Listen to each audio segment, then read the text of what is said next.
हम बात करने लगे अपॉर्चुनिटी कॉस्ट निकालने की। तो अपॉर्चुनिटी कॉस्ट भी हमने दो कंट्रीज़ के डिफरेंट नहीं निकालनी, यानी कि within a country two goods के डिफरेंट निकालनी, ठीक है। तो यहाँ पे आपके पास आ गया, फॉर एग्जाम्पल कंट्री ए ले रही हूँ पहले मैं, ठीक है। कंट्री ए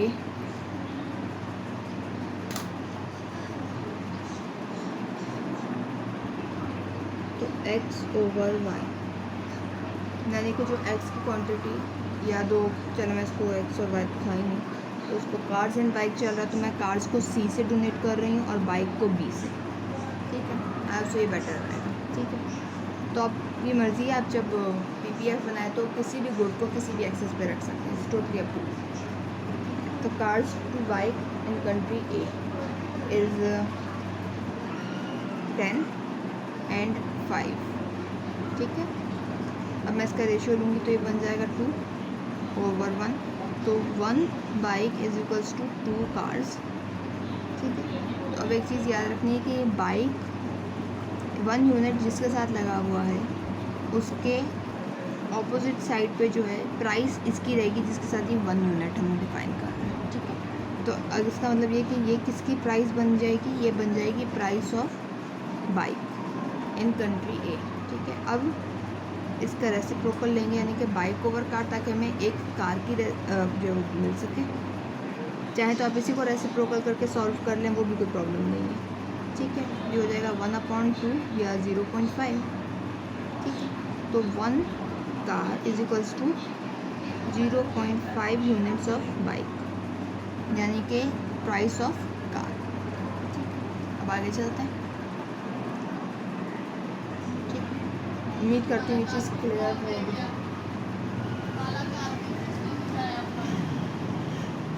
ठीक है, अब ये तो हो गया आपके पास कंट्री ए का, ठीक है। अब मैं कंट्री बी पे जा रही हूँ, फिर इनका एक बार टेबल फॉर्म करके फिर हम लोग कंपैरेटिव एडवांटेज को फाइंड आउट करते हैं, ठीक है। परेशान मत होइएगा, बिल्कुल रिलैक्स होकर इस चीज़ की एक बार प्रैक्टिस कीजिएगा, ठीक है। आपको ऑनलाइन भी इसके लेक्चर्स अवेलेबल हो जाते हैं। इसके अलावा एग्जाम्पल्स तो इंटरनेट पे कंपैरेटिव एडवांटेजेस की और एब्सोल्यूट एडवांटेजेस की अवेलेबल होती है, ठीक है। अच्छा, कंट्री बी में कार्स 8 यूनिट है और जो बाइक्स हैं वो 2 यूनिट्स हैं, तो ये हो जाएगा 4, यानी कि 1 bike is equals to 4 cars. ये आपके पास प्राइस आएगी बाइक की, ठीक है। ये जो मैं लिख रही हूँ ये मैं लिख इसलिए रही हूँ ताकि याद रहे, कहीं हम इस चीज़ को भूल ना जाएं, इस वजह से, ठीक है।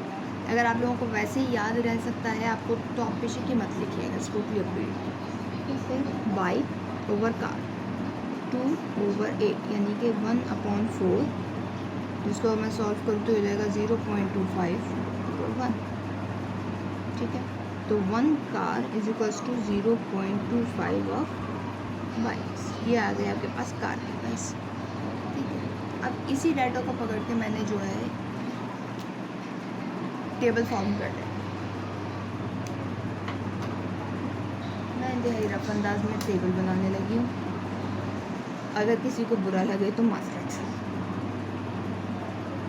ठीक है जी।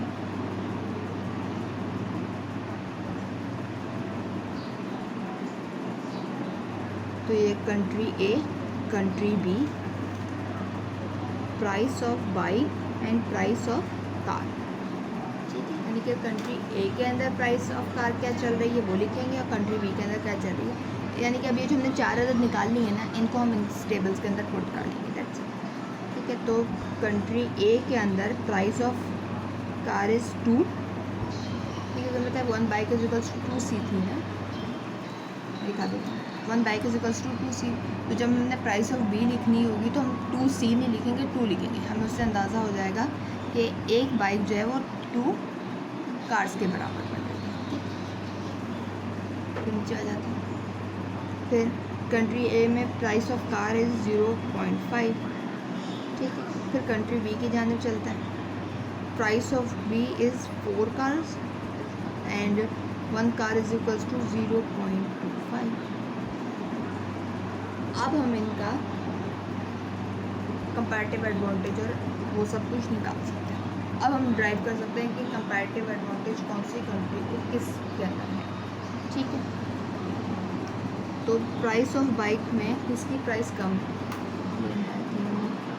मार्केट से लगा लेते तो ज़्यादा बेटर है, थोड़ा डिफ्रेंशिएट हो जाए, ठीक है। तो प्राइस ऑफ बाइक जो है कंट्री ए में कम है कि कंट्री बी में कम है, कंट्री ए में कम, यानी कि कंट्री ए को बाइक प्रोड्यूस करने के अंदर कंपैरेटिव एडवांटेज है, ठीक है। फिर इस तरफ आते हैं कार्स को प्रोड्यूस करने में कंपैरेटिव एडवांटेज जो है आपकी कंट्री बी को, सही। तो बेस्ट चीज़ को मैं यहाँ लिख सकती हूँ कि कंपैरेटिव एडवांटेज किस कंट्री को किसके अंदर है।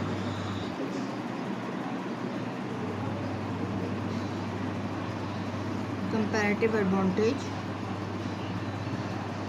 Country A, comparative advantage in country A को हुआ है बाइक के अंदर, ठीक है। और कंट्री बी कंपैरेटिव एडवांटेज है कंपैरेटिव एडवांटेज इन कार्स, सही। अब इसको ग्राफिकली कर लें, ठीक है।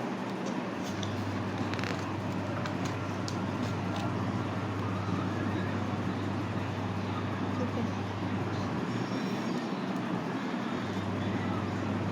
मैं दोनों कंट्रीज़ के बिल्कुल साइमल्टेनियसली बना रही हूँ और पूरी कोशिश करूँगी कि एक बार में ये चीज़ आप लोगों को समझ में आ जाए, कोई कंफ्यूजन ना हो। मगर अगर हो प्लीज़ पूछ लीजिएगा, बेशक कमेंट सेक्शंस में ही पूछ लीजिएगा, मैं आपको उसके ही अंदर एक्सप्लेन कर दूँ, ठीक।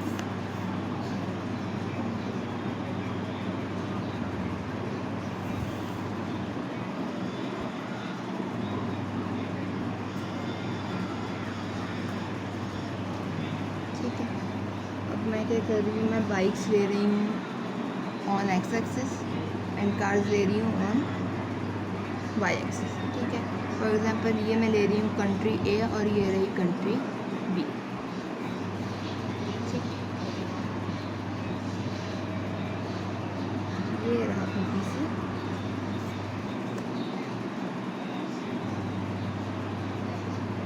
ठीक।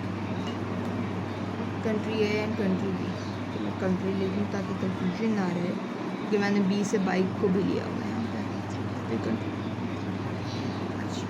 अब दोनों कंट्रीज़ एट अटॉर्की, फॉर एग्जांपल हम अज्यूम करते हैं कि पॉइंट ए यहाँ पे जो है दोनों कंट्रीज जो है वो कंजम्पशन कर रहे हैं, ठीक है। अब अटॉर्की का टाइम पीरियड क्या होगा, ये कि वो टाइम पीरियड जिसके अंदर एक इकॉनमी जितना खुद प्रोड्यूस कर रही है उतना ही कंज्यूम कर रही है, या एक क्लोज्ड इकॉनमी है, वो फॉरेनर या इंटरनेशनल की किसी भी चीज़ के अंदर इन्वॉल्व ही नहीं है, ठीक है। फॉर एग्जांपल ये ए से ही मैंने डोनेट कर दिया है अटॉर्की टाइम पीरियड, ठीक है। अब ट्रेड के बारे में डिसाइड हो गया, ये डिसाइड हो गया कि कौन सी कंट्री को कंपैरेटिव एडवांटेज है, तो सबसे पहली चीज़ आएगी प्रोडक्शन, तो ट्रेडिंग तो उसके बाद आएगी, ठीक है। तो जब हमारे पास एक कांस्टेंट रिटर्न्स टू स्केल होता है या कांस्टेंट कॉस्ट होता है, तो इस सूरत हाल में कंप्लीट स्पेशलाइजेशन की जाती है, यानी कि कंट्री ए को जैसे यहाँ पे बाइक को प्रोड्यूस करना है, यानी कि अब वो क्या करेगी, जितना उसके पास लेबर है उस सब का सब वो निकाल के बाइक पे लगा देगी, यानी कि मैक्सिमम बाइक की प्रोडक्शन करेगी और कार्स की प्रोडक्शन को बिल्कुल ज़ीरो कर देगी। यहाँ पे हम देख सकते हैं कि यहाँ पे on this axis, x axis पे वाई जो है आपका वो ज़ीरो होता है और एक्स एक्सिस जो होगा वो फिर मैक्सिमम होता है, ठीक है।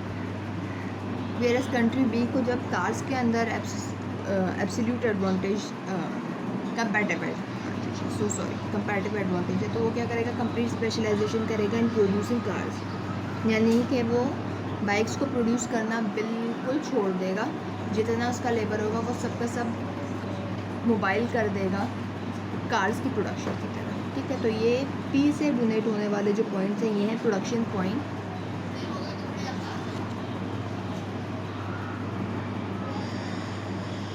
ठीक। तो अब क्या होगा कि एट अटॉर्की या क्लोज्ड इकॉनमी जो हमारा टर्म्स ऑफ ट्रेड होता है, जो रिलेटिव प्राइस लाइन होती है, वो हमारे पीपीएफ के ओवरलैपिंग होती है, ठीक है। और जब हमारी ट्रेड शुरू होती है तो ये लाइन जो है थोड़ी स्टीपर हो जाती है, तो मैं इसको यहाँ से एक स्टीपर लाइन ड्रॉ करूँगी, वो भी ऐसे, यानी कि इस PPF से रिलेटिवली स्टीपर लाइन ड्रॉ होगी और इस तरीके से कि वो इस प्रोडक्शन पॉइंट पे टेंजेंट करेगी। ठीक है, तो मैंने थोड़ी सी पहले तो यहाँ से एक स्टीपर लाइन बनाई। ठीक है, सो मैं पैरेलल इसको शिफ्ट करके यहाँ ले आऊँगी। अब मैं यहाँ से इसको सीधी एक स्ट्रेट लाइन बनाऊँगी। ठीक है, सेम यही काम मैं यहाँ पे कंट्री बी के लिए करूँगी। ठीक है,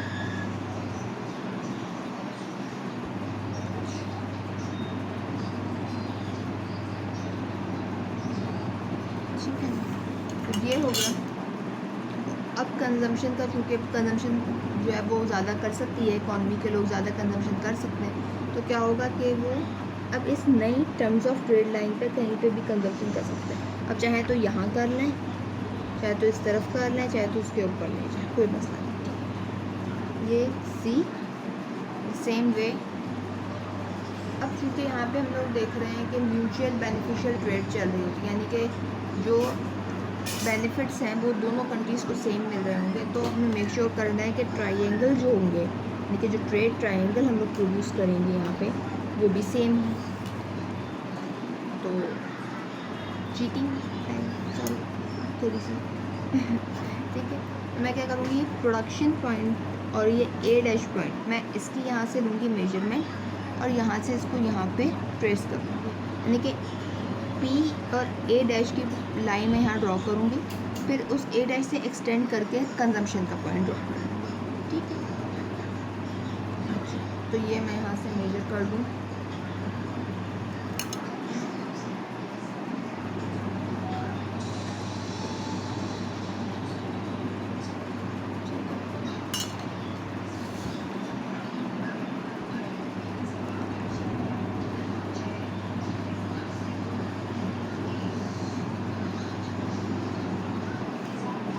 ये आ गया ए डैश, इसको मैंने एक्सटेंड किया सीधा।